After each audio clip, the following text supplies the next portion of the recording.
Hey everyone, Caesar here again with another video, and this one's about the Ford Bronco.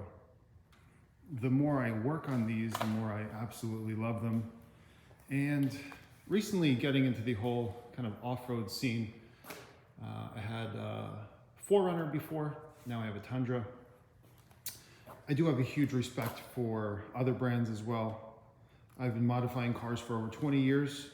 Mostly German and Japanese, but as our product line grew and our relationships grew with our vendors, we work with a lot of trucks as well, American trucks and American vehicles. I've done a handful of installations on the Ford Bronco, and I really appreciate what Ford has done to it. They make it super straightforward for modifications.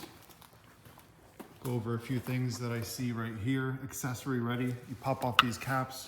You can probably mount a light bar, mount something up there. Ditch lights. Customer provided this bracket to install this Diode Dynamics pod. However, you can literally mount it right here. You take off the Torx screws and you can mount it right on this.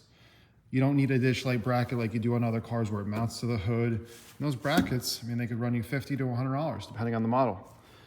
Ford did it right. They know people are going to modify this. They know it's going to be popular with that kind of community, and they gave it to us. If you take a look at the bumper, there was a few things that I've installed in the past too. Light bars for the bumper. You take off these screws, you put a mounting bracket on, you got a full-fledged light bar on the front end. You don't have to worry about measuring, drilling, anything. You mount directly to this. All right, we've installed a few of these fog light pocket kits. Let me get down low. You remove the factory Torx screws and you can install this bracket here. It's absolutely amazing. And this whole thing slides in from the rear. You've got two smaller pods, SS2s, SSC2s, and SS3. Diode Dynamics makes a kit. This bracket is from another vendor, and I really loved working with it. I mean, it's really cool. You literally just put it from the back. All right, I mean, I can really appreciate this design and the thoughtfulness of being able to work with the enthusiast community and know that people are going to be modifying it. Why not make it easier? This install that I did, it included 4 pods total with the wiring harness. It took 2 hours. If the harness hadn't been thought out and it was just a generic harness and you're installing all these various light bars, I mean, this is like, it's probably a half-a-day job or more. So it just makes things easy for the DIYer and for the shop technician. You know, that really kind of sealed the deal for me.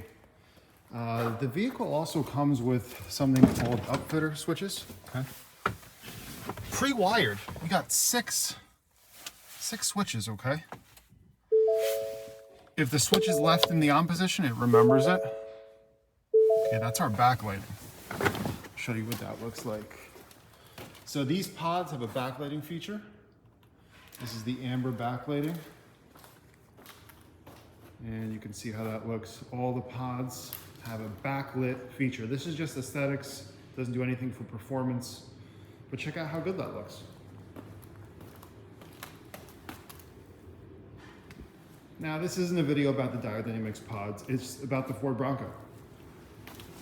You know, the more I work with them, the more I kind of wish I got one. I mean, it's a DIY modder's dream. We left switch 1 empty. He's got 4 pods plus a backlight. Okay, switch 1 is our ditch lights. Switch 2, we got some combo. And the last switch, we got the fog lights. This is the only pod that can be ran along with the headlights on all the time. It's a yellow fog light.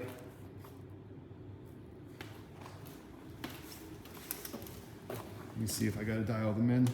Just wrapping up this install right now, but I just figured, you know what, why not show everybody how awesome this is. Headlights could use some improvement, but they even come with LED headlights already. It's good enough for most people. Obviously, there are some improvements to be made with anything. And if you're like me, you got the disease of just modding out of control, can't really help it. This is a really good platform because you got tons of aftermarket support, just like you do for the Jeeps. And it's really, in my opinion, it's just set up differently, and it's set up so much more friendly. And this is like the modern Jeep, you know? So cool. Anyway, let me know what your thoughts are.